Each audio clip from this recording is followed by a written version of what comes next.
Thank you for your patience. I just wanted to take a moment out. This evening I'm going to explore one of the great sutras of the Buddhists called the Lankavatara Sutra. And I chose that because I spent some time studying this with Alan Watts many years ago, and this was the central sutra that a group of us studied together for a couple of years. So getting back into it and rethinking it is a fond experience. But before I get into it, I'd like to read you just one quick paragraph, actually a part of a paragraph, in Suzuki's commentary on the Lankavatara Sutra. And I'm reading on page 285. One of the most important things that students of Buddhism have to realize at the very outset of their study is that Buddhism is not a system of philosophy. Has nothing to do with speculations as such, has no intention to present a logically coherent formula of thought. What the Buddhist teaching professes to do is to get us truthfully acquainted with the ultimate facts of existence.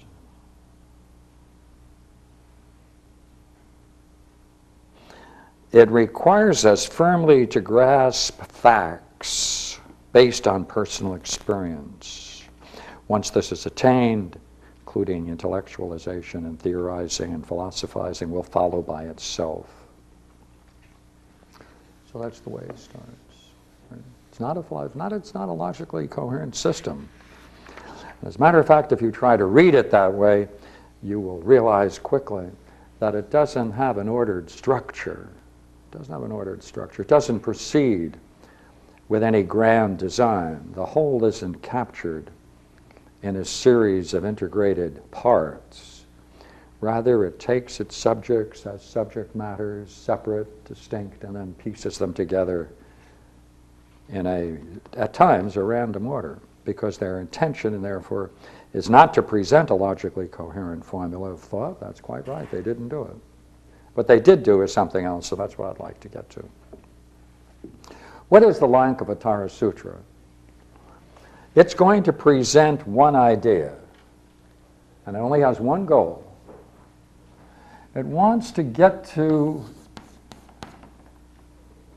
the point where you can see, realize with the mind, of course, to understand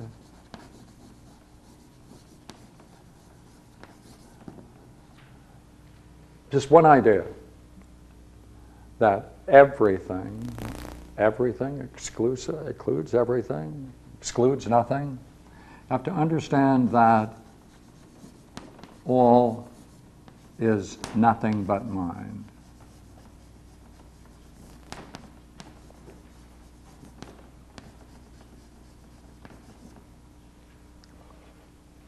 That's the goal. Now, to do that, they go through a particularly interesting development that combines a philosophical and psychological perspective, which I'm going to try to represent. Now, to do that, I thought what I might do is to quickly contrast it with a Platonic view, because then it will be much easier to see it as a whole. And I'm going to pull out for the moment just the fundamental ideas of Plato's Timaeus. Plato's Timaeus is a cosmology, and it really starts with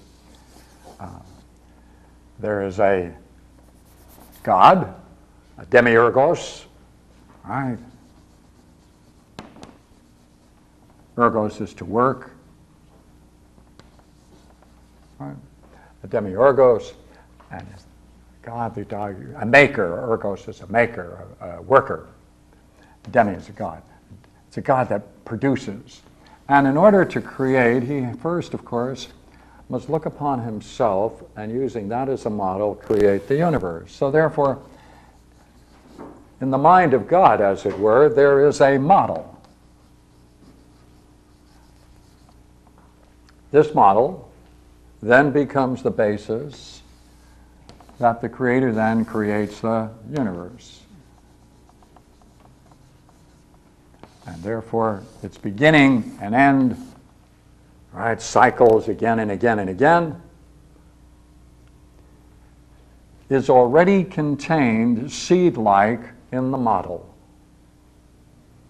Therefore, the universe as it unfolds is nothing other than working out the implications of that model.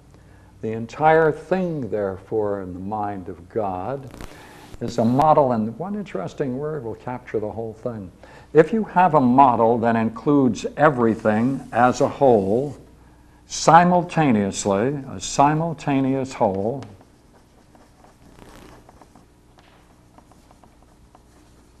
now what does that mean? That means that, take an example, if you can take mankind, and if you can see how he emerged, right, where he is and where he's going, if you can see that entire development as a whole, simultaneously, as if it were a seed-like in its compactness and beauty, then you would be seeing the image of man under the aspect of eternity. Under the aspect of eternity.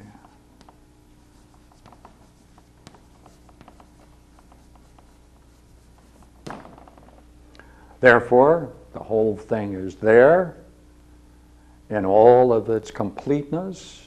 It's not going anywhere. It's complete in itself, and it's simultaneously as a whole. So too the entire universe.